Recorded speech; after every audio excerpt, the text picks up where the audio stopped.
बघा भागाकार या ठिकाणी काय सांगितलंय 515 भागिले 5. तर या ठिकाणी 5 ने आपण भागाकार करूया. 5 एके 5. या ठिकाणी 5 वजा होणार. 5 वजा 5 0. त्यानंतर हे 1 या ठिकाणी घ्यायचे.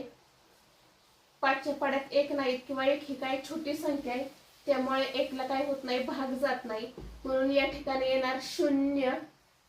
या ठिकाणी वजा 0 होणार.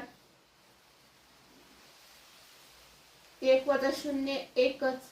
हे 5 आपण या ठिकाणी घेणार. 5 त्रिक 15. या ठिकाणी 15 वजा 15 0 येणार.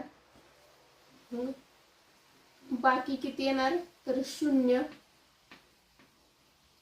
बाकी आली बघा 0. त्यानंतर या ठिकाणी आहे तो भाज्य.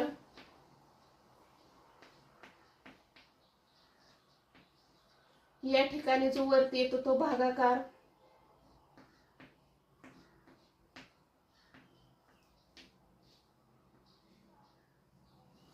आणि या ठिकाणी आहे तो भाजक.